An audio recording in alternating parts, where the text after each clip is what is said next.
The topics and opinions expressed on the following show are solely those of the hosts and their guests and not those of W4WN Radio, its employees, or affiliates. We make no recommendations or endorsements for radio show programs, services, or products mentioned on air or on our web.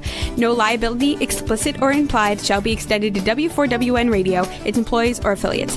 Any questions or comments should be directed to those show hosts. Thank you for choosing W4WN Radio. This is Beyond Confidence with your host, Divya Park. Do you want to live a more fulfilling life? Do you want to live your legacy and achieve your personal, professional, and financial goals? Well, coming up on Divya Park's Beyond Confidence, you will hear real stories of leaders, entrepreneurs, and achievers who have stepped into discomfort, shattered their status quo, and are living the life they want. You will learn how relationships are the key to achieving your aspirations and financial goals. Moving your career or business forward does not have to happen at the expense of your personal or family life, or vice versa. Learn more at www.divyapark.com, and you can connect with Divya at contact@divyapark.com. This is Beyond Confidence, and now here's your host, Divya Park. Good morning, listeners. It's Tuesday, and of course, I'm here with you, so I'm thrilled, and I want to share that today we have a very special guest, Dr. Aimee J. Welcome, Aimee. Oh, thank you so much for having me. I'm delighted to be here. Yeah, no, delighted to have you. And we usually start at the beginning. Do you recall a moment or a person who left a positive mark on you when you were a child or a young girl? Oh, goodness. Yeah.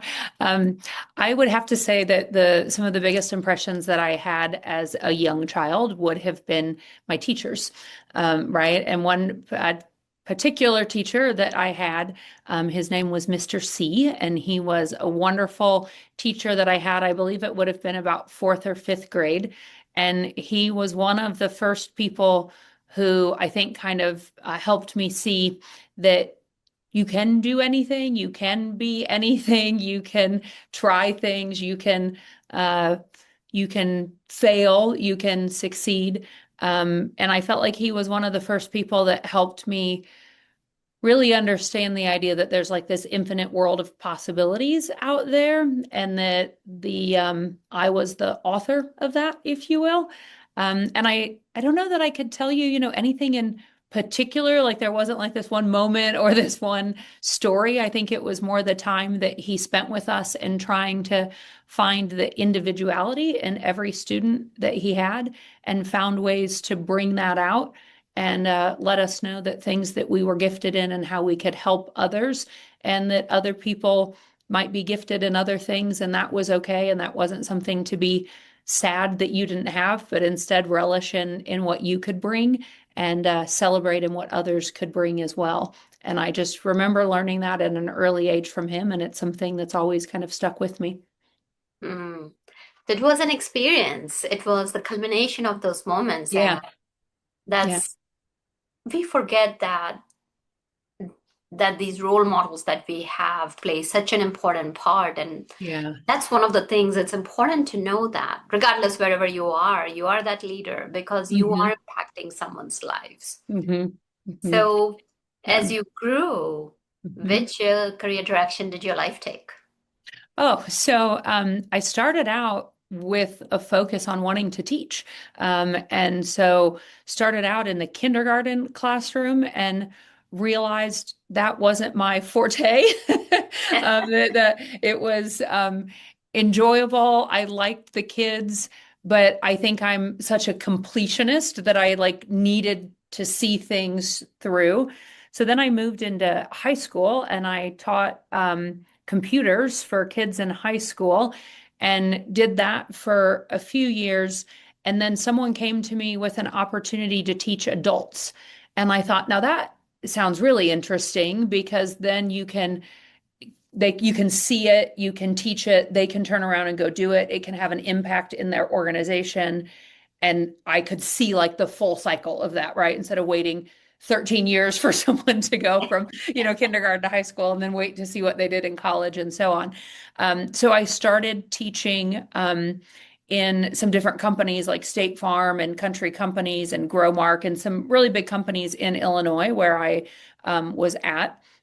And it really helped me to be able to understand that things that you can do in the workplace can have a direct impact on the business outcomes of the organization. And that's what really got me interested in learning and development from an organization standpoint.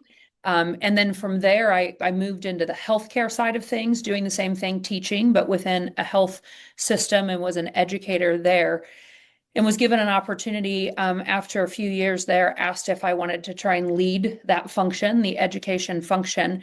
And, like a lot of people, I thought, wow, somebody sees something in me that I don't even see, right? I didn't have on my radar. I wanted to be a leader, but I really felt a sense of responsibility that if I was going to do this, I needed to have the background, the education, the expertise. So that's when I went back to school to get my master's degree and focused in on, I got a master's in organization behavior, again, because I was just really intrigued by what the people in the org do to make the org be what it is, right? Because organizations are really just a culmination of a bunch of people's talents brought together, for a common reason. And so I did that and just had opportunities to learn and grow, went back and got my Ph.D. in organization development after that. Again, really just honing in on how organizations work together, how the people, the processes, the systems, how everything comes together to either be effective or ineffective, efficient or inefficient, and learned a lot about that. And over time, in my almost 25-year career within that health system, when I left there a few years ago to come to Children's Miracle Network, I was a senior VP and a chief transformation officer. So really focused on where's the organization current state, where's the organization want to be in the future, figuring out the gaps between those two, and then figuring out what are the things we need to do to get from here to there. And that's really what org behavior and org development is, right? Whether it's the people or the systems or the mechanisms or the mission, where do you want to be? Where are you now? And what are you going to do to get there? And so I've brought all of that with me into the role that I'm in now. And it's remarkable how your journey has evolved, where you went for something, and it comes back to that your innate passion about teaching and seeing people grow and seeing that tangible impact. And definitely I see that because being in pharmaceuticals myself, and then of course, you are this part of this beautiful machine where you're bringing that medicine to life and saving so many lives. And yet there is that completionist, like when you're talking about that touched a chord in my heart. That I want to see the impact immediately and transferring to the consulting. I definitely see that. Yeah. And that's a big, there's a lot of people who, like, that I went to school with when I was doing my PhD, who are consulting now, and they're incredible at it. And they go out into these organizations and they consult and they help the organizations do these like quick turnarounds or massive change initiatives or project management rollouts. And for me, what I know is I think I would be a really bad consultant because there's a bit of a kind of a sting, draw blood and die, right? That they say, like, you go in, you do your thing and you leave. And I'm like, I got to see it through. I want to see the impact. I want to see the downstream. That's why I love going and visiting, going into our member hospitals or going to our corporate partners and talking to the employees, because I get to see it in action. And that seeing that in it allows me, it fuels me to keep it going. And I often tell my team that, instead of that be like the sting, draw blood and die, now I'm like, I go in and I pick up the pollen like off the flowers. Like, so I'll go into a hospital and I'll see the things that they're doing with the money that we're raising for them. And I pick all of that up and I take it with me when I go to the next corporate partner or to the next big event. And then I can share with the donors and the fundraisers and the people that are supporting the programs to say, like, here, let me give you a little bit of this, of what I saw recently when I was over here. And so I love that. And I think, You said it's kind of important to know what things drive you and what motivates you and what matters to you. And that was one of the things that I learned early on about myself in my career, is that I need to see the impact of the work that we're doing. And this job affords such an opportunity to do that on a daily basis. Absolutely. And that talks about bringing authenticity in your Yeah. leadership, bringing Yeah. authenticity in your life. So there's so many times what happens is that, especially as you're rising in the ranks, Hmm. it can be a long, arduous road. Yeah. And so many of our women professionals will say that there is still that ceiling that they face sometimes. So, can you share with us how you have maintained your authenticity and how you have experienced any adversities along the way and how did you overcome them? Yeah. So the second part of the question I'll go to first. I feel like I have been incredibly fortunate in my career, where I don't know that I've seen that as much as I've heard from other people in terms of feeling like there were limitations. Maybe there were times where pay was a little different, but I don't know that I would have known that, right? I mean, I feel like I had so many opportunities open to me, whether it was going back to school, you know, becoming a mom, being able to still do all the things with the school and the PTA and the baseball and the cheerleading and, do all those things while also having a very robust career at the same time. And I think that I know that it happens to people because I see it and I talk to friends and I hear stories. But I think I was fortunate that for almost 25 years of my career, I worked in an organization. Healthcare has a lot of women in it, like a lot. And so maybe I just chose the right field, but I worked with so many individuals where it was about the talent that you brought to the table, not about whether or not you were male or female. And I Mhm. worked in teams that were just really great blends of people. And it wasn't just, female clinicians and male non-clinicians. It was a mix of both. And that I think has been really helpful for me, because I think there are enough challenges in the world that we go Of through, course. that whether we're male or female shouldn't, have to contribute to that. So I feel very blessed by that. So I'll say that first. Secondly, I would say when you think about the concept of authenticity, um, to me, I think sometimes you'll see people say authenticity is like a leadership trait, or even in some of the competency models, it's considered a competency. Um, I don't look at, like, people say, like, well, are you a servant leader? Are you a transformational leader? Are you an authentic leader? And to me, I can't differentiate those, right? To me, authenticity isn't a style leadership. It's the foundation for all leadership, Mhm. right? Whatever style that is. And as a senior vice president in an organization, when there were 9 other senior VPs all reporting to the CEO, and you kind of had your camaraderie of people and peers that you could work with and bounce things off of, and then you move into a CEO role for the first time. And there's a quote out there that being the CEO is the loneliest job in the world, right? Because you don't have the peers in the same way. You have a board in a lot of times, but that is, a different relationship. And so when I became CEO, there were a couple of things that I kept repeating to myself. One is, this is a marathon and not a sprint. Right. And that was Mhm. something I said a lot during my PhD work, because I was working full time, raising 2 kids that were in junior high at the time, trying to finish my coursework, write my dissertation, do my research, everything. And I kept saying, this is a marathon and not a sprint, because if I tried to sprint that whole thing, I would run out. Right. So that's Yeah. kind of what I did when I got here. I was like, this is a marathon and not a sprint. Like, this is what I'm going to do for my career, right? And so while there's so much I want to do, I need to take the time to do it right and do it well. And so the Peter Senge quote of go slow to go fast, right? There's a Yeah. lot of stuff that we needed to do a little slowly at the beginning to prepare ourselves for where we go next. And so the other thing that I told myself as I got in here is what people don't need from me is perfection, right? What they need is presence. They need someone who's going to be here, who's going to be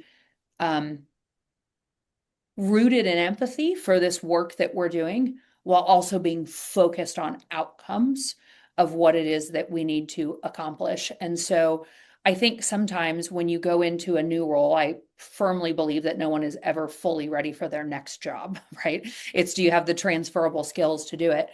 But I had to come into it and think, how do I show up in a way that isn't about like being the best CEO or the perfect CEO, but being the CEO that this organization needs right now, and then let me grow and develop with the organization into what we need to be together for the future. And that allowed me to give myself some grace. It allowed me to ask the questions, to be like, I'm new here, let me do this. But I think doing all of that, I think it helped to create some trust among the team. I think it created momentum because it was a snowball instead of a shotgun, right? And then I think it created some clarity because I really felt it was important for me to get to know the org and the people in it, and for them to get to know me before we tried to dive in and do the really hard work together. And so I didn't see any other way to be able to do this job than to come at it from an authentic leadership standpoint, right? And just be me. That's all I got. Like, that's all I can bring to the table. Yeah. Aimee, it's almost like you hit the nail on the head, because think about it. You didn't just kind of go there that, oh, I'm the CEO. No. 2 to 3 things that stood out for me was that I wanted to be the CEO that organization needs. Yeah. You did not bring your agenda. You did not bring. Didn't have one. Yeah. Yeah. You didn't bring your ego there. Yeah. You, in your authenticity, and like you, as you mentioned, it's the foundation. You were there to support other people. Another thing that definitely resonated with me was that you build the trust. Yeah. That trust is the first thing. You're bringing the team along. Yeah. So then it's not a lonely journey. It's a together journey. Yeah. And I think, all organizations, when a new CEO comes in, have their own kind of backstories or things, if you will. And, I would say for Children's Miracle Network, it was in a bit of a challenging time, as you can imagine. In February of 2020, the previous CEO passed away following a bicycle accident. So young, charismatic, well-loved, renowned leader who one day was here and the next was gone, right? Oh, so sorry talk for the about an loss. organization just, poof, just everything just turned upside down. And they were very fortunate that there was a leader who had been in the organization. Terry Nestel had been here for, I think at that point, over 35 years. So a good portion of the organization's history. Terry's retirement was on the horizon. Like, she knew when she was going to retire, but they asked her if she would be willing to step in as an interim. They tried to, start a search, but what happened in March of 2020, then the pandemic came, right? And you've got an organization that is raising money through all these retail relationships and through hundreds of colleges and universities and radio stations and golf programs and all these things. And all that shuts down, right? And so now you're dealing with, just essential services are open, and then your hospitals can't focus on fundraising because they've diverted all their resources to, take temperatures at the front door of the ER, or, those kind of things. So talk about turmoil, right, that happened in the org.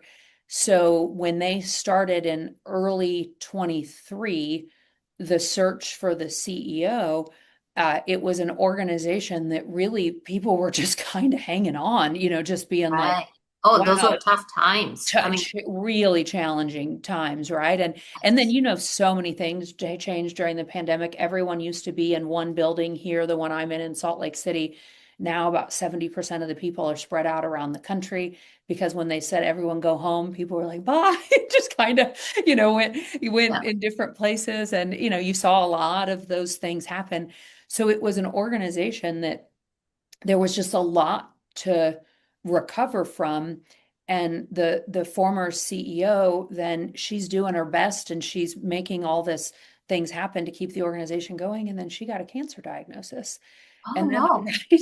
Yeah. So, I mean, I think the team, like the way they explained it to me is it just felt like not a 1-2 punch, but like a 1, 2, 3, 4, and they just kind of wanted, like, can we just stop and catch our breath and get back to who we are and what we're doing? So I think when I came in, there was a little bit of like okay, this is some stabilization that's going to Mm-hmm. get us on some stable ground. But we also know this means change because they hired someone who's a chief transformation officer and is all about change. So now what does this Right. mean for us, right? Yeah. So it was a time of there was still a little bit of an organization in mourning, an organization in transition, an organization in repair, but then also an organization that was like very hopeful, excited, and ready for Mm. what was going to be next. So, I had to come in and assess that. I can tell you, I remember, the interview process was probably about 6 months long, and in one of the last rounds of interviews, there were a couple of questions that got asked of me by board members that when I went to go answer them, I Mm-hmm. had the moment, and you've had these moments, I'm sure a lot of your listeners has, where I'm like, I can either give them like what is probably the right answer, that someone would tell you in an interview guide, or I can just give them the authentic me Yeah. answer. And if they don't like that answer, then I'm probably not right for this job. Right. So Mm. it became very clear to me, I'm just going to be authentically me, because in the end, if I'm going to take this job and move across the country and change everything I've known for the last 25 years, it better be a right fit. And so I have to Yeah. show up as me.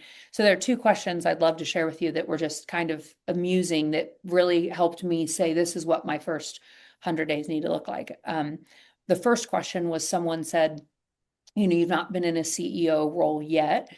A lot of things about your background and experience tell us that you're ready for one. But if we gave you this job and we met with you after 100 days, what Mm. kind of deliverables would you have for us? What are you going to get done in your first 100 days? Mm. Right. And the chat GPT answer is probably going to be like, no, no, no, give them this list of all these things. And I sat there for a moment and I said, honestly, I think what I'd give you in the first 100 days is my assessment of the org. Because what Yeah. I really need to do in that first 100 days is just get to know it and understand it and tell you where I think some of the challenges, the opportunities, the missed, kind of the things left on the table are. But I'm not going to deliver. I'm not going to be done. I'm not going to change anything. And in healthcare, we subscribe to the Deming healthcare theory. And one of those theories is that if you go into something and you interfere in it without information, that is tampering. And Yeah. so I was like, I don't want to go in and interfere. So I said, what you're going to get from me in the first 100 days is a really valuable assessment of this organization, where it's at today, who it could be in the future, and a starting point of what do we need to do to get there. And then we'll develop a strategic plan and figure that out. They Mm-hmm. liked that answer, right? So that was a good one. The second one was, they said, well, since you haven't been a CEO at all before, it's a really big transition. And have you Mm-hmm. thought at all about how you would make that transition? And I sat there for a minute, and then I kind of tongue in cheek, I said, well, I wrote a book on it. And they were like, what? And I was like, well, my dissertation, my PhD is in org development, but my dissertation is in healthcare CEOs in transition. And it was a qualitative study of, healthcare CEOs and what they needed to do to transition. And I developed a model for how to transition and what do you do in, your first 18 months. And so, yeah, I thought about it a little bit, like I have a book about it. So it was really funny because both, like, I was like, gosh, is that going to sound arrogant? But then at the same time, I was like, these are the things they need to know. But Well, you're being genuine. You had I written just to was share like, it. yeah, but here's one of the things I did. I that model that I developed for healthcare CEOs, I used that model in my transition, but I told no one. So like not even my exec team, my senior leadership team, but I used it to a T. So there's some operating behaviors, and then there are some kind of tenets, right, of things that you need to be doing or thinking about. And I went through that model over the first 15 months in the org. So the listening and learning tour I did, my first 100 days, came straight out of my dissertation. I would edit that to say listening, learning, and leading, because you do have to lead in the first 100 days. And in my model, I was like, oh, you listen and you learn. You still have to make some decisions and lead. But so I used a lot of that. And then about 15 months later, I was with my senior leadership team at a retreat. That's all the VPs and above. And we talked through, here's what we've done in the last 12 months. Here's how we've built this team. Here's the work we've done together. Here's how I've realigned your roles. Here's how we've handled some of the people who weren't right for the organization and our long-term success. So we went through all of it. And then I pulled up my model on the screen and I said, this is what we just did, right? Like, hey, it works, right? So I was kind of like the guinea pig for it, but I didn't want to come in and be like, here's my model. This is what we're going to do. Everyone get behind it. You know, it was quiet and it was intentional and it was impactful and it moved us forward and is still to this day continuing to move us forward. But I think that would have been very different had I come in and be like, here's a copy of my dissertation. I'd like you guys to all read pages 140 to 210. And this is what we're going to do in the next 15 months. Again, I think it's just that being authentic and being who you are and showing up and doing the things that you think will help move the team forward, because moving that team forward then helps move the org forward. Moving the org forward drives that mission. And then that's what we're here to do, right? Is to help the kids. Absolutely. And I love how you said that. I just didn't come in and say that, hey, read these pages. Yeah. You demonstrated respect as you were unpacking and bringing in the philosophy. You pulled everyone and then you shared, which is like you build a trust and then you're giving the model like, hey, now it's tried and true. Yeah. Because you can imagine, right, as a new leader coming in, if someone like drops this thing on your desk and like, this is our playbook, then they're kind of like, well, how do you, right? And so for me, it was such a learning experience, right? Because as I went through, in my listening and learning tour, I interviewed about 180 people. So everything from frontline employees, I did 35% of them in the first 100 days. I'm now up to like 85%. I'm almost through the entire org, meeting one-on-one with all of them. Interviewed board members, CEOs of, our major corporations like, Costco's CEO and Marriott's CEO, and people that have been partners of ours for a long time, golfers and gamers and dancers, people who raise money for us, frontline employees at a Walmart or a Ace Hardware. And in doing that and talking with the hospital leaders, the CEOs, the chief development officers, the program directors who are out there being the boots on the ground with our partners, I learned so much about the organization. And it kind of became like another little like mini dissertation, right? I started capturing all this information. And even now, almost 2 years later, we'll be in a meeting, and we were just in a meeting last week and they were talking about a rollout of a new product that we're going to be doing. And I said, hey, I've got a couple of questions. Do we know if it syncs in and integrates with the Blackbaud system? Yeah. Do we know if it has a mobile? Yeah. And I was like, okay, those are things that I heard in my listening and learning tour 2 years ago, and now we're solving for them, right? So it's like you're taking all this data and all these things you're learning to say, like, this organization has been really, really successful, but it also has so much potential in front of it. And so how do you ball that up, so to speak, right? So you can do something with it. And that's where I think then that momentum I talked about, right? That's where that snowball just starts getting bigger and bigger and bigger, because then you just create this momentum that people want to get behind. Yeah. Because they believe in the mission, not they want to get behind because like I need to make the new CEO happy and get on her good side. I didn't need any of that. You added meaning to people's work, and there's nothing more powerful than that, especially with our new generations, Gen Z and Oh, millennials, they want they that see. so bad, right? They're so intrinsically motivated, right? Mhm. That they want to know, like, one of the questions I would ask them, I had the same 6 questions I asked during my interviews, had some variations for different types, but same 6 that went across. And one of them was related to what they saw as a challenge. And one of the things I heard from a lot of our employees here is like, I'm really busy. I'm doing a lot of stuff. I think I'm doing the right things, but I'm not 100% sure if it's connected to what we're trying to achieve. And I don't know how to measure that and make sure that I'm making a difference. And I want to do that. So we've implemented, we're actually right now in the second year of every employee in the organization having individual personal goals that roll up to their department goals, that roll up to their leader goals, to the org goals. And it is so incredible to watch people get behind that. And it's all visible. Like I can click into the system and I can go click on one employee and track that goal all the way up and see who else it links up to.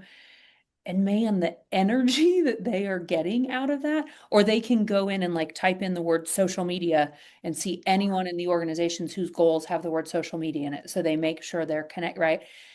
They want to be a part of something. Yeah. And we have the tools and mechanism to help that happen. And so all this great work was going on before I got here. I'm coming in and putting some systems and some processes and approaches around it to help make it that much more valuable or that much more impactful. And it's the alignment and interconnectivity Yeah, that you're building. So that's it's what people want. Yeah. yes, absolutely. And if you're open to sharing, Mm-hmm. this would be so helpful for our audience. Like, what are those 6 questions that Yeah. people can use for the Yeah. interview? Hold on, I will tell you. Let me open my OneNote. And so I'll tell them to you. I mostly have them memorized because I do them so often. So the first one is related to I'm from the school of David Cooperrider. He was one of my professors. He's the person who invented appreciative inquiry as a inquiry topic. And so David's approach is you always start from an appreciative inquiry and start people on the positive. So shout out to David Cooperrider and Benedictine University. So I start out very appreciatively, which what is one area of our organization, can be area you're in, area somewhere else in the org that you think is working exceptionally well and is getting the results that we need? And I love that question because people they get so much pride, they get so much energy, they get excitement. It also helps me know like, ooh, don't touch that. Like that's going good. And then we do the okay, let's flip the coin over. And what's an area where you see something that's in need of improvement or change within the organization? And then we move into what I call my untapped potential question. So it's actually the same question, but I ask it to them in 3 different ways. And I say, you could like their lenses are different, right? Depending on how long they've been here. So I ask them, is there anything that we used to do in the organization during your tenure that we stopped doing and you wonder why, and should we consider doing it again? Right? Like we used to take our champions to the White House every year and we stopped doing, right? So they want it like it's their idea to like that sacred cow that they remember that they love to Yeah. make sure they can tell me about it. So anything that we used to do, we stopped doing. The second one is something that we talk about all the time. And the idea is like always on the table, but we've just never kind of pulled the trigger and executed on it, right? But we talk about it a lot. So that's the second one. And then the third is there something that you see other charitable organizations doing? I don't call them competitors. I call them cause partners because I think anyone who's raising money for other people or we all care about the same thing, particularly when it comes to kids' health. So is there anything that another charity is doing that you wonder why we don't do? Right. And so Mm. that has been really helpful. So that question is my untapped potential. But if you've only been here for 6 months, you can probably answer the third question a lot easier than you can the first 2, right? So I want to make sure it's inclusive enough of everyone. Then I ask them a question to pretend like they got a phone call from a friend. Could be a professional colleague, someone that goes to, parent from their kids' school, and they say, "Hey, I saw on LinkedIn, Indeed, whatever, that CMN has a job opening for XYZ that aligns with my background and experience. I'm thinking about applying. What's it like to work there?" So Mm. I say, "How do you describe us to someone who isn't us?" Ah. Right? And what's so great is people will be like, oh, I do this all the time. Like they're like, it happens to them. And then I follow up with that of, is there one thing that you'd like to see us change before you'd want us to bring someone that you know, trust, and care about into the org? Right. And then I ask them, and this question is a little less relevant now. It was more relevant in the first 100 days, but I ask them, I say, a CEO transition is a big change for any organization. It can bring up a lot of emotions. So if you had one word about how you're feeling right now about the future of the org, what would that word be? What was really great is with about like a 90% confidence variable, I got hopeful, energetic, excited. Like I got these words, cautiously optimistic. They would want to hyphenate a word.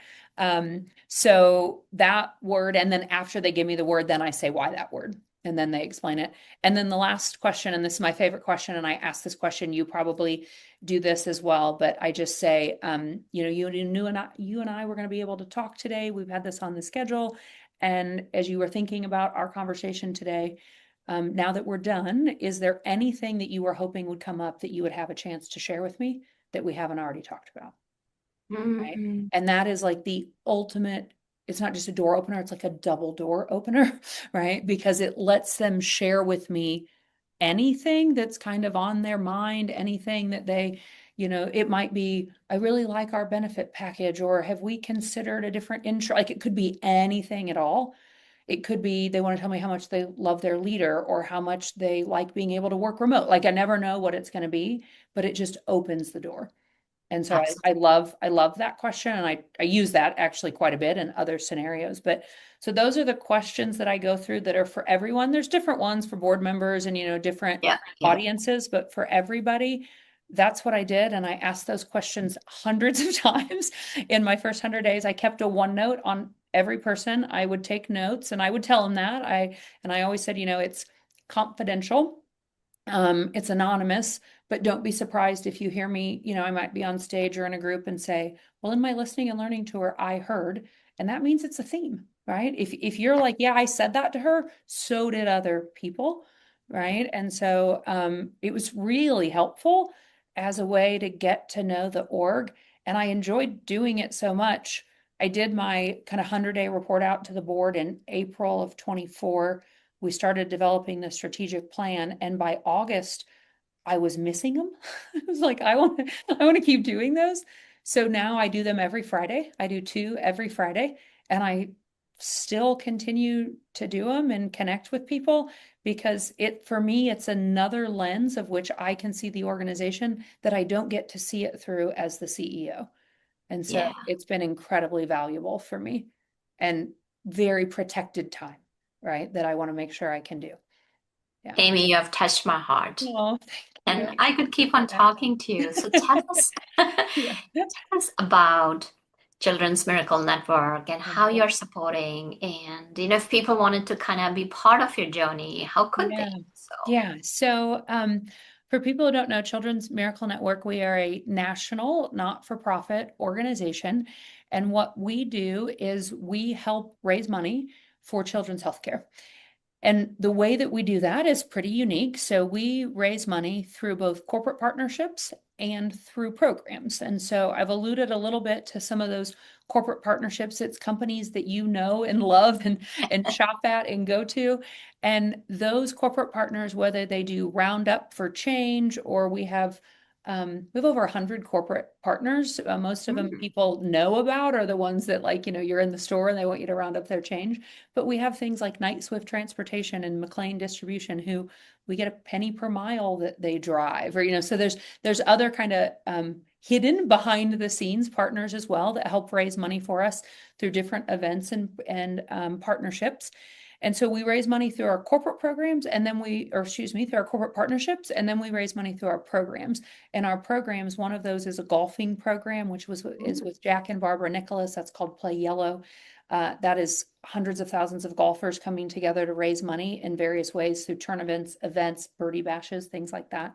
We have a radiothon program where we kind of take over the airways, if you will, for days at a time to help raise money for the hospitals in those radio markets.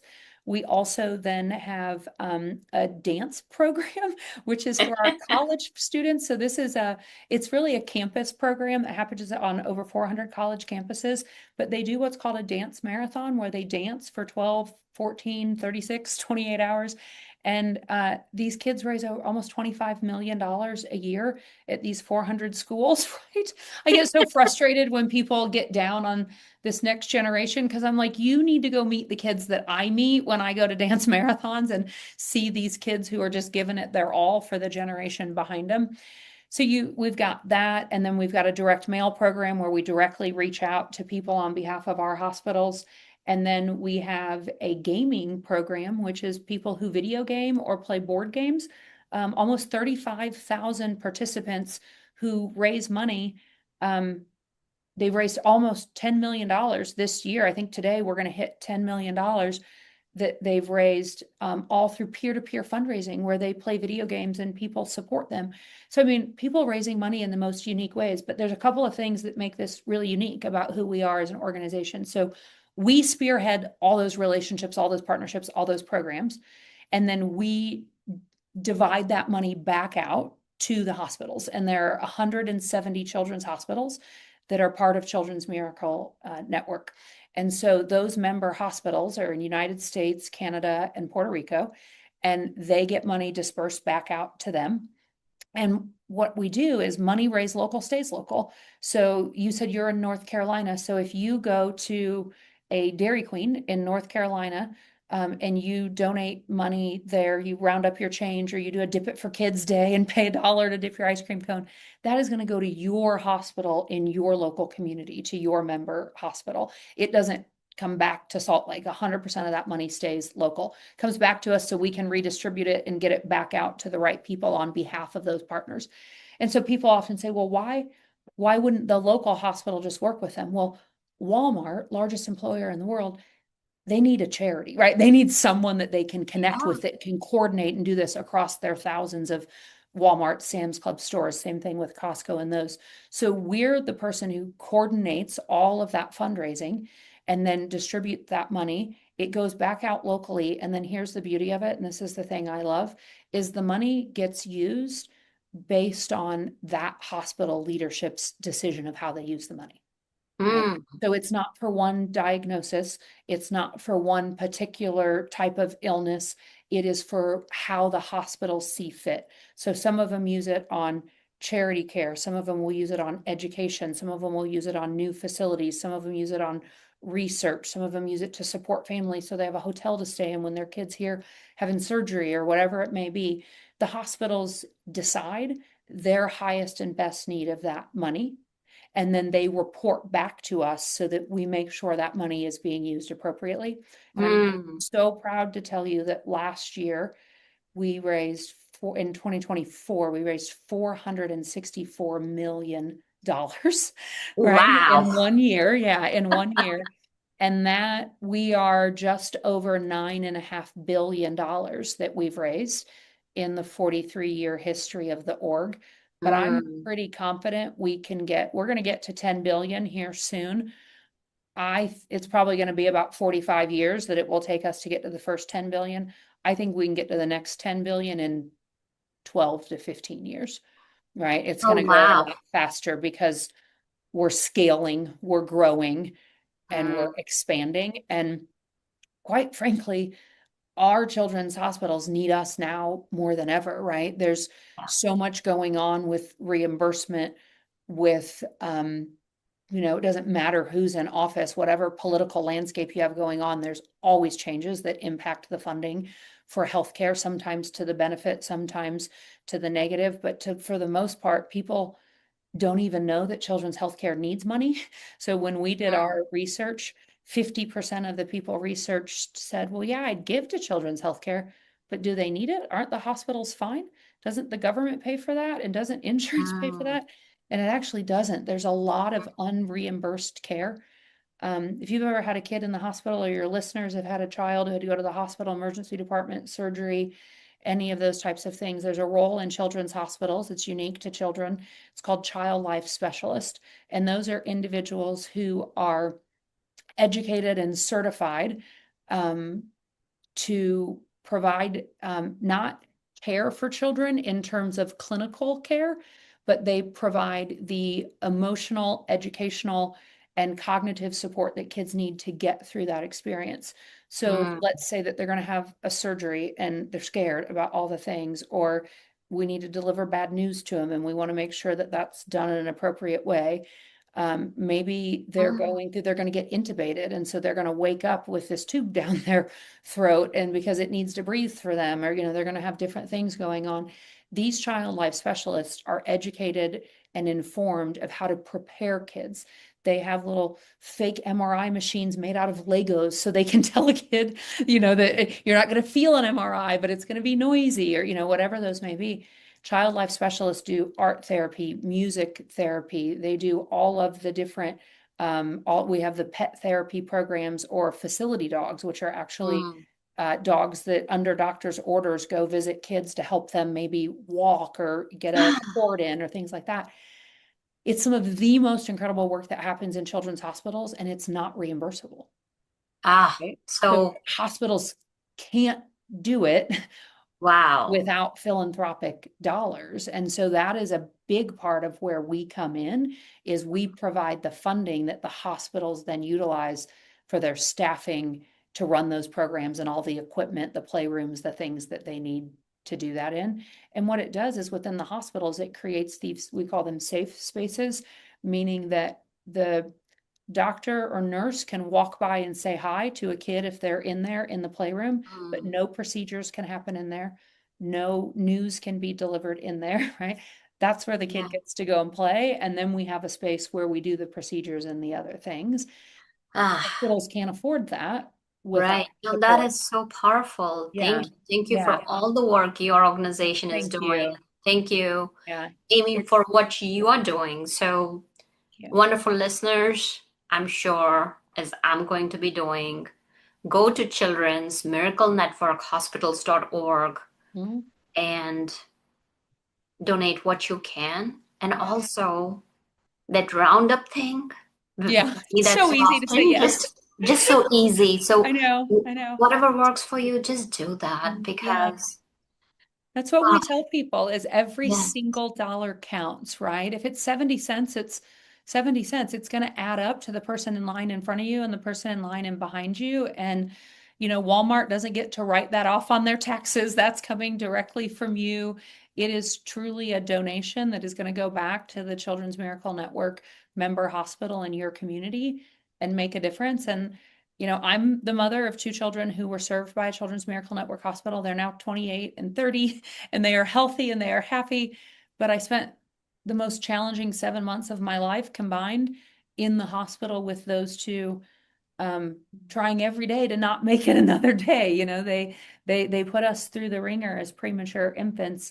And so I know as a mother what it meant, and I have taken what I would submit to you as the hardest thing I've ever gone through in my entire life and turned it into my life's passion and calling, to be able to make sure that we can be there. We see 72 kids a minute, right? 72 kids a minute come through the doors of our hospitals. So just in the time we've been talking, every minute 72 kids are coming through the door, but I'm just as proud to say we raise $833 a minute. And we just want to see that number keep going up. And so any support that your listeners can put behind that is absolutely appreciated. And as you said, they can go to our website, and not only can they donate there, they can donate to help support the whole cause, the mission of CMN, or they can donate and pick it to go directly to the hospital in their community if they have a calling that's, feels really specific to the one in their hometown as well, because we know that healthcare is local and we want to be there for everyone, no matter where they live. Absolutely. Thank you so much for all the work you're doing. We need that. And thank you, audience, for being part of our journey, because without you, we would not be able to do it. So I'm sure that you're going to go head over, or as Aimee mentioned, pick a hospital that's close to your home and then do that. Yeah, if they go to our website, they can just put in their zip code or their city, and it will pull up the CMN hospital. They can make their donation right there. It's all secure, and we will get it directly to that hospital for them. 100% of it will go to them. It also, it lets people be a part of something bigger than themselves. Because we either all were a kid at one time, we have kids, we know kids. When people say, "Oh, I haven't experienced a children's hospital," I'm like, you will, right? Like it's always, it's your neighbor, your friend, your coworker. And they're our future, right? Like when our kids thrive, our communities thrive, our economies thrive, it sounds cliche to say change kids' health, change the future, but it's more than a tagline for us. It's true, right? We can make a difference in the world of what comes next by making a difference in the healthcare of the kids that need it today. And so we just appreciate the opportunity to be able to share about that with your listeners. Absolutely. Thank you again. And thank you, wonderful listeners, for supporting us, because you know that we are here to support you, and together we are here to support our children. So I invite you to do that and share any way we can support you. And thank you, Juan, for making the show technically possible. And we'll see you next time. Thank you for being part of Beyond Confidence with your host, Divya Park. We hope you have learned more about how to start living the life you want. Each week on Beyond Confidence, you hear stories of real people who have experienced growth by overcoming their fears and building meaningful relationships. During Beyond Confidence, Divya Park shares what happened to her when she stepped out of her comfort zone to work directly with people across the globe. She not only coaches people how to form heart connections, but also transform relationships to mutually beneficial partnerships as they strive to live the life they want. If you are ready to live the life you want and leverage your strengths, learn more at www.divyapark.com. And you can connect with Divya at contact@divyapark.com. We look forward to you joining us next week.